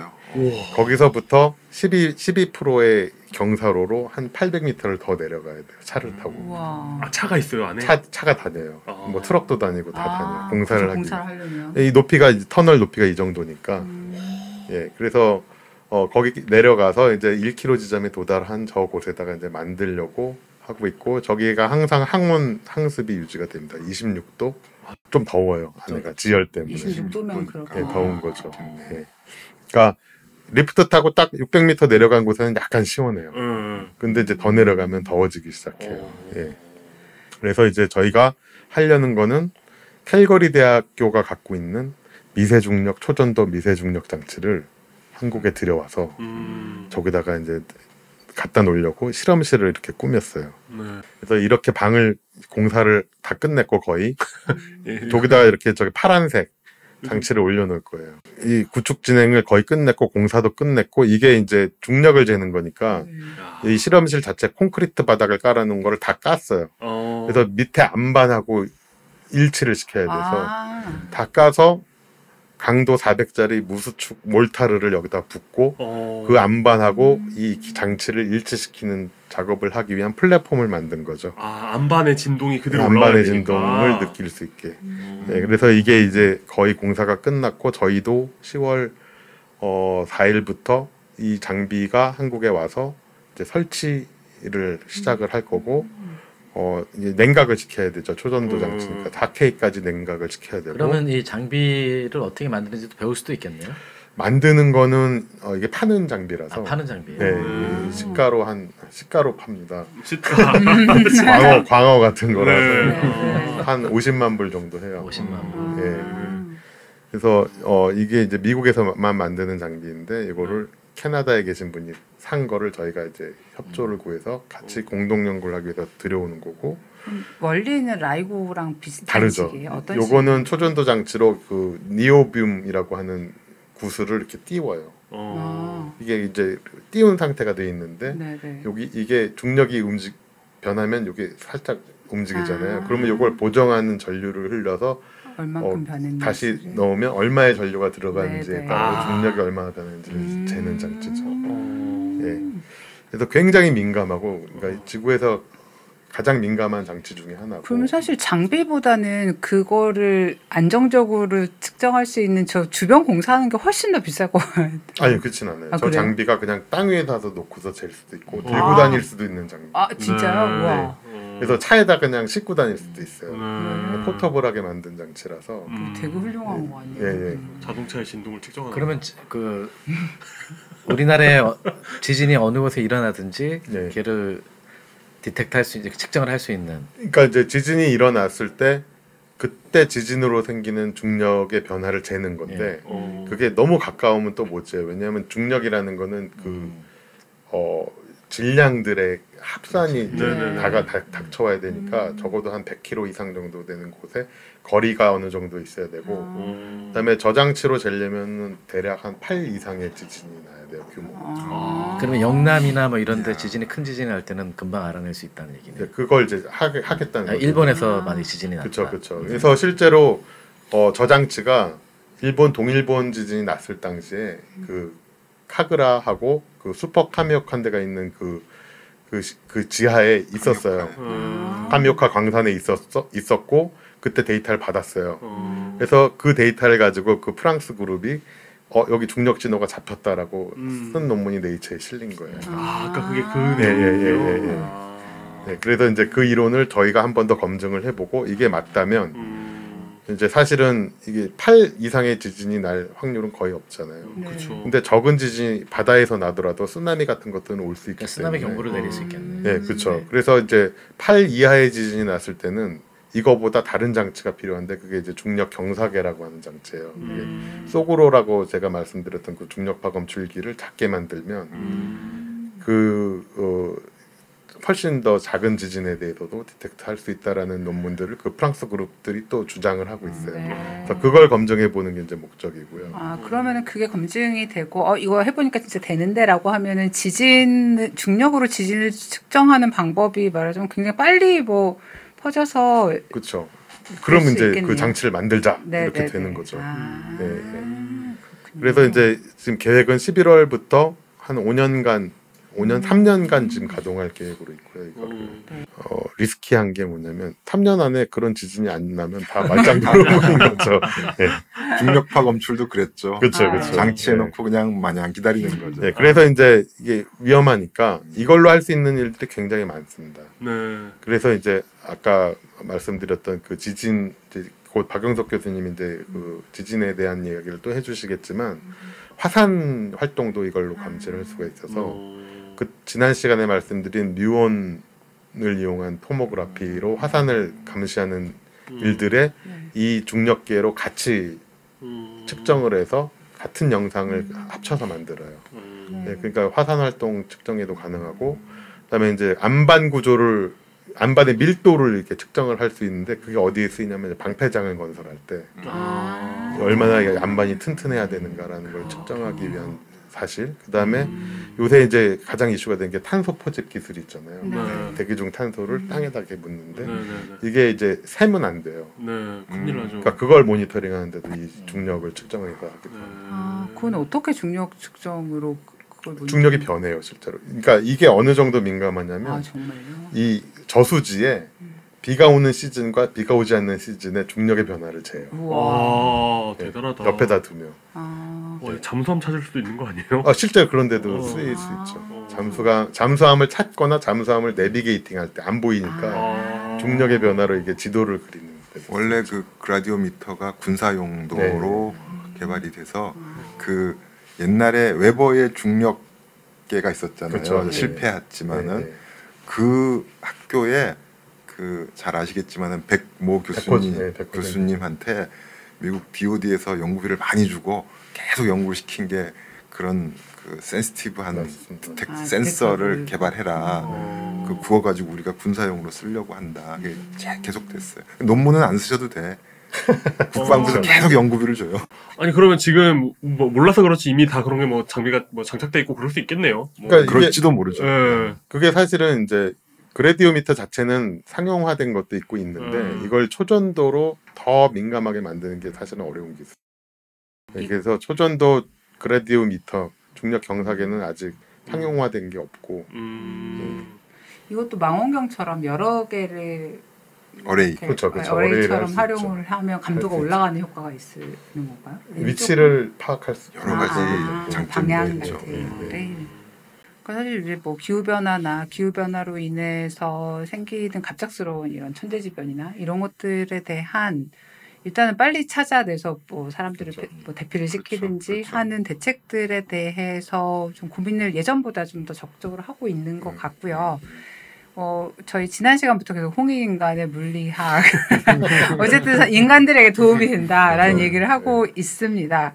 그 중력계를 이용해서 사람들에게 보탬이 되는 얘기를 해주셨고요. 라돈을 이용해서 이것도 지진을 탐사하는 네, 그런 측이죠. 예. 네, 좀 설명을 해주시면. 제가 사실은 이 분야의 전문가가 아닌데 김현철 교수님이 핵물리 전공이시니까 더 전문가인데 어쩌다가 제가 몇 년 전에 그 물리학회에서 나오는 물리학과 첨단 기술이라는 잡지에 이가 관련된 글을 썼어요. 그 당시가 무슨 일이 있었냐면은 다 아시는 라돈 침대 사건이 있었어요. 맞죠. 네. 그래서 그것 때문에 여러 가지 이제 혼란이 생겨가지고 그 혼란을 좀 정리를 해드리려고 제가 라돈을 뭐 어떤 이유로 좀 공부를 하게 돼가지고 정리하는 글을 한번 쓴 적이 있어요. 그러니까 그때 약간 라돈은 인간에게 무조건 해롭다라는 식으로 사람들이 생각할 때 이로운 면도 있다 이런 그렇죠. 건가요? 지금 여기 이제 그 그림에 보시면은 라돈이라고 하는 것이 불활성 기체라는 건데 화학 반응을 잘 안 한다는 거잖아요. 네. 저게 이제 문제인 건데 라돈 보시면은 질량수가 222라고 돼 있죠. 네. 저게 이제 우리가 숨을 쉬거나 하면은 달라붙지도 않고 그냥 공기 중에 계속 있어요. 근데 반감기가 3.82라고 돼 있으니까 3.82 정도 되면 붕괴해서 결국엔 납으로 가는데 납으로 가는 저 붕괴 과정에 알파 입자가 강력하게 나옵니다. 근데 알파 입자는 공기 중에서 멀리 가지도 못하고 종이 한 장이면 막는데 쟤를 흡입을 하고 폐 안에 들어가 있으면은 알파 입자가 폐포를 공격을 해서 이제 내부 피폭이 일어나는 네. 거죠. 여기서 중요한 게 폴로늄인데 폴로늄이 폐에 들어가면서 안 나와 바깥으로 그러니까 배출이 안 돼요.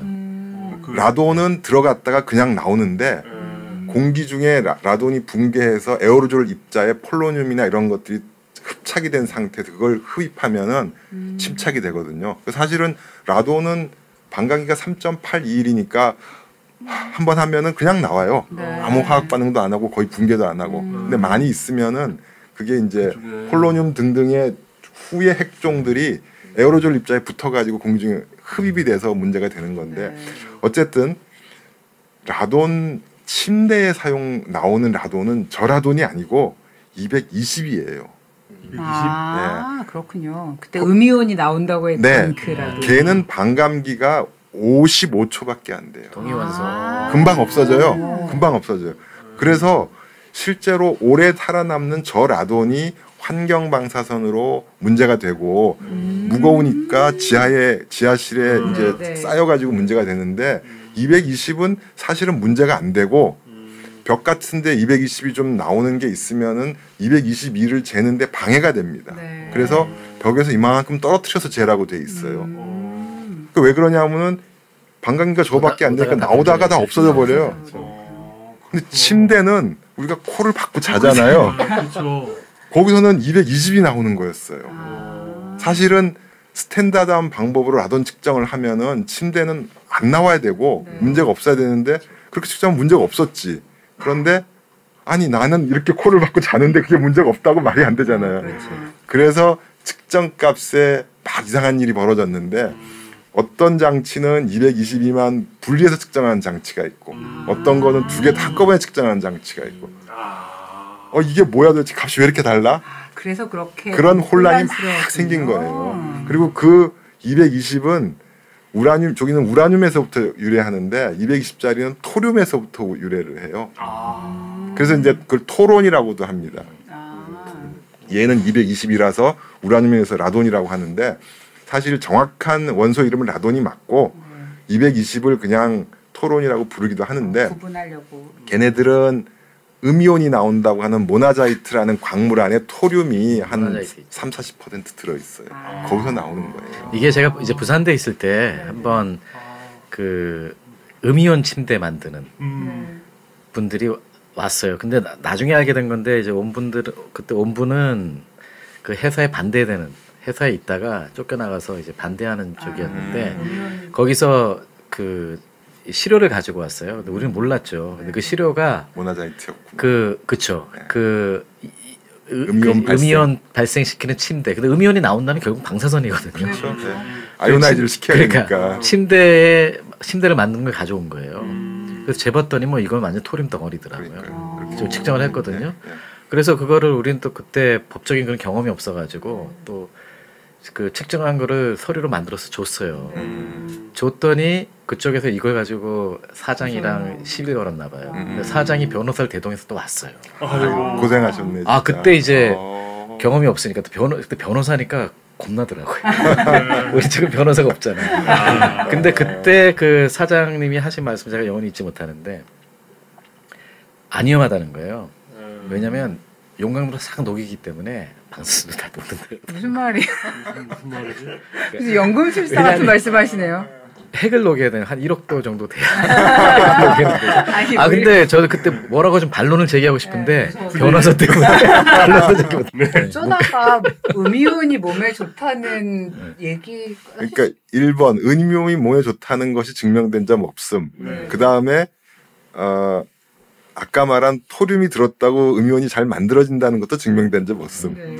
두 단계가 증명이 안 됐는데 저절로 연결이 돼가지고 그걸 넣으면은 음이온이 생겨서 몸에 좋다라는 것이 속설이 퍼져 있는 거죠. 사실은 그때 조사해 보면은 마스크, 속옷 이런 것도 음이온이 나온다고 해서 모나자이트를 막 넣은 것들이 있어요. 그러니까 건축 자재에 토륨이 들어가서 된 건 아까 말한 것처럼 조금만 떨어져 있으면 상관이 없는데 몸에 바싹 붙는 거는 다 영향이 피폭이 있거든요. 되죠. 피폭이 되는 거거든요. 예를 들어 그런 속옷 같은 것도 문제가 돼요?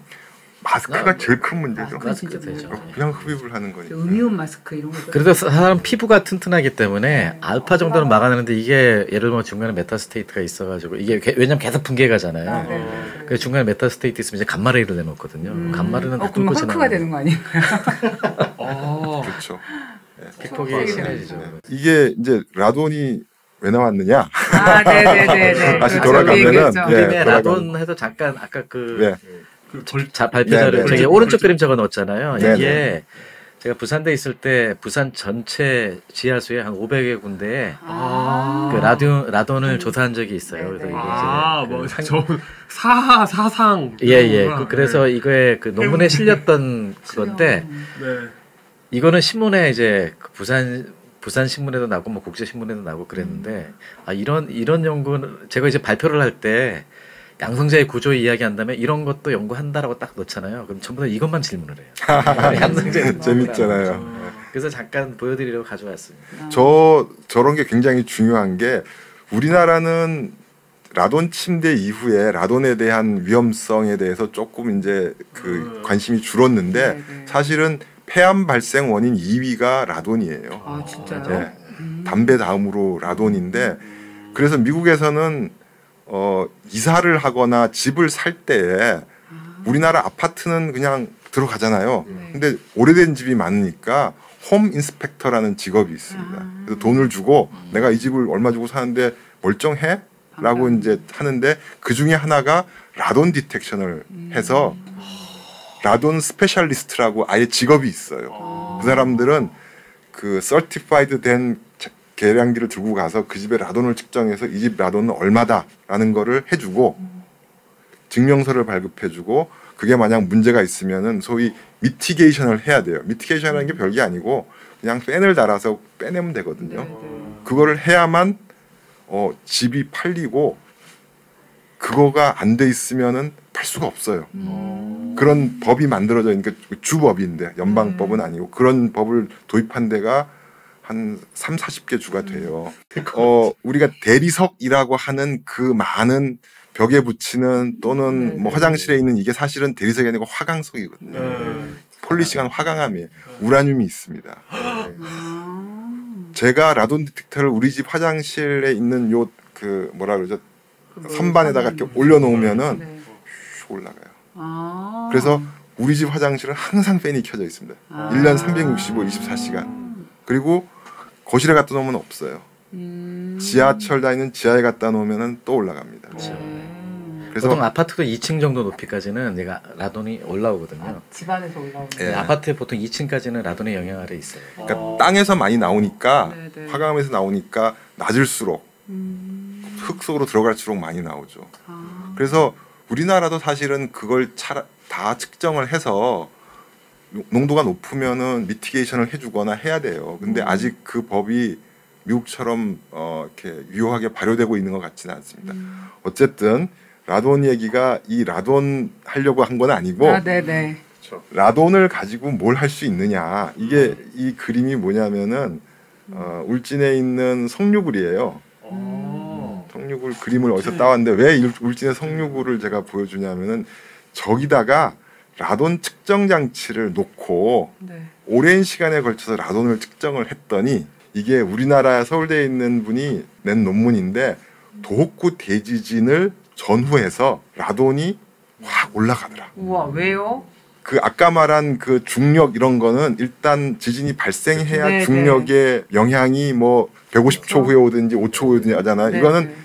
몇 주 전에, 와, 며칠 네. 전에 너무 좋네요. 네. 라돈 레벨이 확 올라가더라. 그래서 도호쿠 대지진이 일어날 때쯤에 석류굴에다가 디텍터를 넣어놓고 쟀는데 저기 2010년 5월 18일부터 2011년 6월 17일까지 계속 잰 거예요. 근데 지진은 2011년 3월 11일에 있었죠. 그 전에 제가 빨간 줄을 그어놓은 데가 실제로 지진이 일어난 거고 제일 밑에 그래프가 그 9, 진도 9의 피크가 확 생긴 건데 그 전에 라돈이 막 올라가는 데가 있죠. 치솟았던 때가 있네요. 있죠. 그래서 논문을 내셨어요. 이렇게 사이언티픽 리포트라는 꽤 괜찮은 저널에 관련이 있는 것 같다. 네, 관련이 있는 것 같다. 그리고 이제 복잡한 아까 라돈과 토론의 양의 뭐 상대적인 변화 같은 것들을 측정을 해서 그럴 것 같다. 이분들이 처음 한 건 아니고 60년대부터 라돈의 양과 지진이 상당한 기간을 두고 먼저 라돈이 올라간다라는 논문들이 여러 개 나왔습니다. 뭐 그냥 이유를 대자면은 저 밑에 지각에서 그 지진의 전조가 있는 마찰이나 약간 움직임이 있으면은 이 지각에 크랙이 생겨서 라돈 가스가 미리 올라온다. 네. 그렇기 때문에 미리 측정할 수 있다라는 건데 근데 저 지리적인 거리가 꽤 되잖아요. 그러니까요. 예, 그걸 어떻게 설명하세요? 그거는 아마도 저분들이 지진을 측정하려고 디텍터를 갖다 놓지 않았을 거예요. 그래서 사후적으로 우리가 이렇게 스피크가 생겼는데 왜 그렇지 하고 보니까 저럴 것이다 라고 논문을 쓴 거고요. 그 다음 슬라이드를 한번 보시면은 이거는 경주 지진이 있었을 때 이 사람들도 이분들은 핵 물리 전공, 핵물리가 아니고 핵공학 전공이신 분들이니까 저 디텍터를 그냥 자기 실험실에 두고 계속 측정을 하고 있는 거예요. 그랬는데 경주 지진이 생길 때쯤에서 저렇게 스파이크가 생겼잖아요. 빨간색 전에 이렇게 피 치는 데가 있죠. 저거를 관찰하고는 또 논문을 쓰신 거예요. 네. 그런데 제가 버트라고 썼지만은 명확한 인과관계가 증명되지는 않았어요. 그래서 저렇게 나온 논문들이 그러니까 일회성인 이벤트잖아요. 네. 일부러 우리가 뭐 지진을 일으킬 수도 없고 검증해 볼 수도 없으니까 지진 나올 때까지 기다려야 되는데 뭐 디텍터가 없을 수도 있잖아요. 그러니까 그동안 여러 사람들이 저 유사한 논문을 낸 거를 특히 이태리나 인도 같은 데 낸 걸 다 모아가지고 조사해 보니까 관계가 없는 것 같은데 라고 하는 사람도 있어요. 관계가 있는 것도 같고 없는 것도 같아. 근데 만약에 있다고 하면은 상당히 미리 워닝을 줄 수가 있어요. 네네. 근데 그 디텍터를 갖다 놓는 것도 이게 하강암지대라야지 되지 네. 라돈이 많이 올라오는 곳에 갖다 놔야 되잖아요. 아무데나 갖다 놓지 말고. 그래서 이제 저 디텍터가 문제인데 저기 보여준 연구용 라드 7이라고 하는 디텍터는 가격이 매우 비싸요. 한 7,000불? 그러니까 이런 거를 여러 개 놓기가 힘들잖아요. 근데 최근에 이제 저 정도의 센시티비티를 가진 200불 정도 된 디텍터들이 나오기 시작했어요. 그래서 제가 저거하고 이제 관련을 갖게 된 이유가 그런 디텍터를 만드는 사람이 저한테 뭐라고 얘기하냐면 이런 디텍터를 수천 개를 깔자. 그러게요. 그리고 IoT로 네트워크에 실시간으로 연결해서 한 10년 모니터링을 해보자. 그리고 그동안에 나오는 미소 지지건 큰 지지건 다 해가지고 콜릴레이션이 있는지 한번 보자. 그런 프로젝트를 하면 좋겠다. 그래서 이게 과연 되는 일인지 안 되는 일인지 한번 우리 해보자. 네네. 그런 얘기를 해서 그래 그거 좋은 생각이다.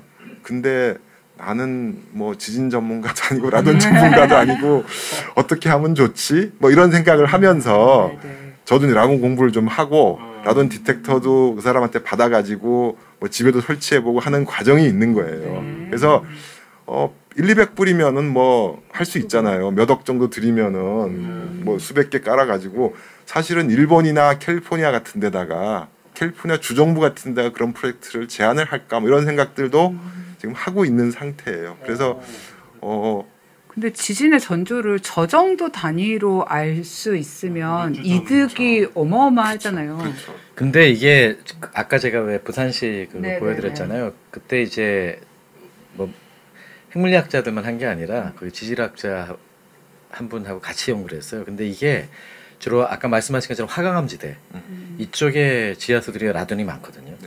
그 다음에 이제 부산 같은 경우에는 해안가도 있기 때문에 이 지질 이 분포가 다양해요. 다양한데 화강암 쪽에서는 라돈이 많이 나오고 그렇지 그렇죠. 않은 지역에서 화강암에는 우라늄이 많이 있으니까. 근데 그렇거든요. 디텍터를 뭐 1,000개나 10,000개쯤 뿌린다고 하면은 그런 정도가 아니고 그냥 가정집에다 하나씩 아무데나 두고 그거를 이제 빅데이터 게더링을 다 한 다음에 그거를 이제 빅데이터로 분석을 해보자는 거니까 디텍터가 5개 그러면 이제 화강암 좋은데 그래서 동굴에 들어간 거예요. 저 사람. 동굴에 근데 들어간 지진이 일어나는 게 대개는 이 화강암이나 네. 진짜 어떻게 보면은 되게 그 강도가 높은 그런 데서 일어나지 뭐 태저감이나 이런 데서 잘 안 그렇죠. 일어나거든요. 그런 점에서 라돈하고도 상관이 있을지도 모르겠네요. 지금 그래서 그런 이제 환경 모니터링하는 장치에 라돈을 집어넣어서 해보자라는 이제 아이디어들이 나오고 있는데 이거하고 연결해서 지진을 미리 예측할 수 있으면 매우 좋겠다 하는 그런 이제 생각들이 있는 거고 아직 실행은 되지 않았습니다. 근데 궁금한 게 이제 지진이 일어났다는 사실을 알고 피크를 보면은 전조일 수 있겠다라고 판단할 수 있는데 만약 피크를 보고 어디서 지진이 나지 하는 거를 아냐 모르냐에 따라서 이게 false alarm이 될 수도 있고 그럼요. 하잖아요. 그러니까 이제 중력 5개, 3개가 아니고 10,000개를 깔아서 10,000개를 깔아서 그 데이터를 다 게더링한 다음에 실제 이제 나중에 뭐 그 미국의 GS Geological Survey에 가면은 그 작은 지진도 어디서 났는지 지진계를 달아서 다 매핑을 해놨거든요. 그렇죠. 그거하고 이제 겹쳐봐야 돼요. 지진계 데이터. 지진계 데이터 겹쳐봐서 이게 과연 예측력이 있는가. 그러니까 검증 단계에서는 일단 그걸 먼저 테스트해 그렇죠. 보신다는 그렇죠. 거죠. 지금 보여주는 논문들은 사실은 다 뒤에 이런 일이 있었는데 보니까 지진이 났었네 하고 논문을 쓰는 거고 지금은 그럴 수밖에 없는 거고 디텍터의 성능이나 가격 때문에. 제 질문은 네. 만약에 예측력이 있다고 밝혀졌는데 라돈만 사실은 이 시간 스케일이 며칠 몇 주 전이잖아요. 그렇죠. 그러면 그때 나타난 피크를 가지고서 어느 위치에서 지진하는지는 알 수가 없잖아요. 그렇죠. 아직 알 수 없죠. 그러니까 네. 말씀하신 그런 거 그 중력으로 측정하는 거하고 데이터를 다 코릴레이션을 시켜서 해봐야 될지도 모르겠어요. 그러니까 예를 들어서 중력을 아주 몇 주 전부터 재기 시작한다는 거죠. 근데 그 중력 데이터는 사실은 이게 지진이 나기 한참 전이 아니라 거의 피파가 도달하기 몇 초 전에 중력 신호를 재는 거거든요. 그러니까 플레이트가 이 럽처가 생겨가지고서 이게 지진 실제 일어난 순간 직후에 나오는 신호를 재는 거기 때문에 예보 입장에서는 사실은 중력 데이터는 좋은 게 아니에요.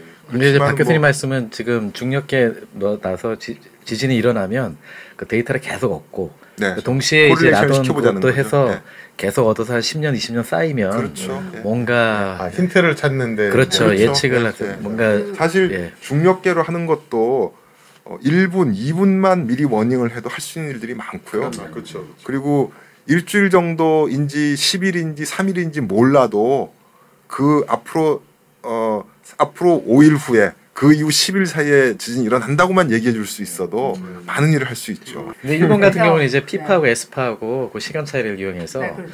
예를 들면 뭐 20초 전에 네.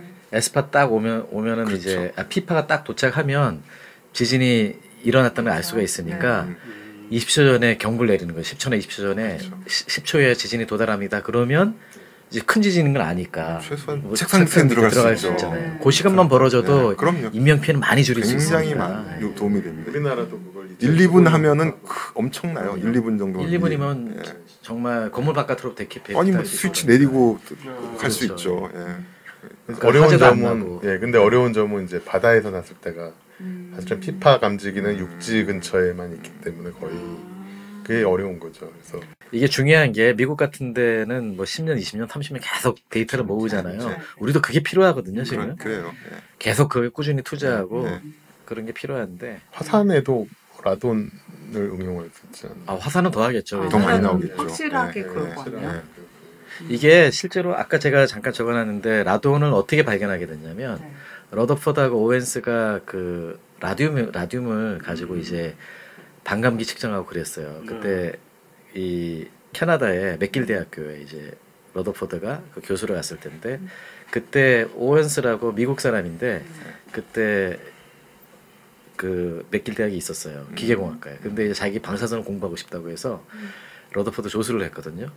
그 실험을 하는데 이제 이 방사선 측정을 이렇게 쭉 하잖아요. 하는데 재밌는 거는 러더포드가 문을 열고 들어오면 값이 확확 바뀌는 거예요. 근데 기차인 줄 몰랐어요 그 전에는. 근데 문을 확 열고 나면 너만 나타나면은 방사선이 이상하다고 이제 오웬스가 불평을 했거든. 파울이냐? 뭐 이게. 근데 러더포드가 정말 똑똑한 게 거기서부터 기체라는 걸 알아내는 거예요. 그냥 러더포드가 대단하긴 대단한 거죠. 그래서 그때는 그 에머네이션이라고 불렀거든요. 방사기체라고. 방사기체 요즘 그게 이제 라돈이라는 걸 알게 된 건 그 후의 일이고. 라돈이 라듐이 라듐에서 나오는 라듐에서 그렇죠. 나오는 예. 알파 분계하면 알파 분계하면 라돈이 라듐이 226이거든요. 그럼 4개가 줄어들어야 돼요. 2가 되는 거죠. 알파가 4개니까. 그게 사실은 그 불활성 기체라서 아까 말씀하신 것처럼 환경에 지속적으로 노출되지 않으면 큰 해가 없는데 폐암의 두 번째 원인이라는 걸 밝혀내는데 굉장히 오랜 시간이 걸렸어요. 근데 결국은 아까 말씀하신 그 탄광의 광부들이 폐암이 일반인보다 높다는 것에 힌트를 얻어서 연구를 하다가 그 먼지 때문이 아닌가요? 아니요. 라돈이 많이 있어야 되는 건데 그 뭐 진폐증, 규폐증도 있겠지만은 그거를 연구하다가 먼지 때문인 것도 물론 발견을 했을 것 같고 그건 제가 잘 모르고 제가 라돈 히스토리를 보니까 탄광에 있는 사람들이 우라늄광에 있는 사람들이 주로 그렇게 되더라라는 거로부터 폐암 알게 됐다고 해요. 그냥 조금 있어가지고는 금방 영향을 안 주니까 사실 그래서 라돈 침대 피해자들도 법정에서 피해의 직접적 원인이라는 걸 밝혀라 너희들이 이런 그 질문에 맞닥뜨리면은 인과관계가 확실한가에 대해서 잘 안 될 것 같은 느낌이 들거든요. 그러니까 이게 라돈 222가 반감기 3.821이지만 얘가 라돈 한 개가 다 3.821을 사는 게 아니라 이게 방사 평형 상태에 있어요. 평형 상태에 딱 놓여 있기 때문에 마시면 어떤 놈들은 이미 붕괴하기 시작하는 놈도 있고 그렇기 때문에 마시면 얘가 먼저 폴로늄으로 가요. 근데 폴로늄이 폐애들한테 별로 안 좋거든요. 담배도 폴로늄 때문에 안 좋은데 러시아에서 차에 넣어 마시는 맞아요. 저도 폴로늄 얘기하니까 그 생각이 나요. 그 푸틴이 배신자 암살한 폴로늄.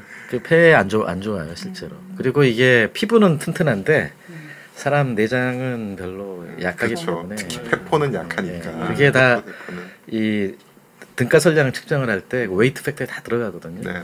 제가 그 물리학과 첨단 기술에 쓴 글의 반은 지금 그 얘기입니다. 등가설량 등등등해서 웨이트 팩터들이 달라요. 이 사람들이 연구하지 않았던 220 토론인 경우에는 도대체 어떻게 계산을 해서 등가설량으로 피해를 계산할 것인가 하는 얘기가 그 불확도가 너무 커서 대충 값으로 정하면은 222에 한 뭐 반쯤 된다 뭐 이런 정도 농도가 같을 경우에 뭐 그런 정도 계산을 이제 사실은 그래서 200 그 토론은 관심이 없었어요. 사람들이 금방 붕괴하고 뭐 뉴클리어 피직스가 이미 다 알려진 거고 그리고 사람한테 영향도 별로 안 주고 그래서 연구도 별로 안 하는 분야였는데 라돈 침대 때문에 갑자기 무대 중앙으로 올라와가지고 모든 사람이 관심을 받게 된 거죠. 라돈도 이게 피부는 얘가 튼튼하기 때문에 알파 붕괴를 하잖아요. 알파 붕괴 여기에 타격을 안 줘요. 못 들어요. 폐에 들어가면 얘가 알파에 또 가중치가 있거든요. 그러니까 중성자 가중치가 광자 기준에 감마레이 기준에 20배거든요.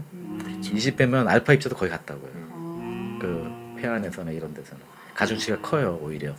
그러니까 안 좋죠. 안에서 빠져나오지도 못하는 거잖아요. 그렇죠. 다 받는 거죠. 내부 피폭을 받는 거죠. 마스크가 도움이 되나요? 라돈 가스 같은 거. 도움 되죠. 마스크는 라돈은 못 걸리지만은 아까 그 말씀드린 대로 라돈이 공기 중에서 붕괴해서 에어로졸에 붙어 있는 폴로늄이 되는데 그거를 에어로졸을 막으니까 그걸 못 들어가게 하는 건데 도움이 되죠. 도움이 되는군요. 라돈 침대에서 자면 우라늄 광산에서 자는 효과를 얻는다는 말이냐? 맞습니다. 그렇게 봐도 되는 거죠. 그게 효과인지 효과라는 말은 조금 부적절하지만 모르겠으나 그것과 비슷한 영향을 미치게 된다라는 그렇죠. 얘기고요. 이런 걸 다 알아냈다는 게 어디예요? 그러게요. 진짜 과학자들 정말 우리의 어떤 안녕과 평화를 위해서 많은 일들을 해주고 있는. 확실히 그렇네요. 맞습니다. 이거는 입자 물리가 아니고 핵물리가 인간에 도움이 되는. 그러네요. 네. 어쨌든 통틀어서 물리학이. 네, 그럼 오늘 박용석 교수님과 함께 그리고 두 분의 물리학자분들과 함께했던 과학하고 앉아있는 물리학자들 편 9월 마지막 주 시간 정리해보면 될 것 같고요. 네, 저희 K 박사님과 함께하는 북콘서트 준비하고 있습니다. 저희 지금 이게 원래 지난주에 했어야 되는데 지금 장소 문제로 약간 연기가 됐는데 많이 관심 가져주시고요. 저희 오랜만에 오프라인 행사여서 굉장히 흥분하고 있습니다. 네, 그러면 네, 여러분들 오늘 수고 많이 하셨고요. 저희는 다음 달에 다시 더 재밌는 이야기로 찾아오도록 하겠습니다. 그러면 안녕히 계세요. 감사합니다.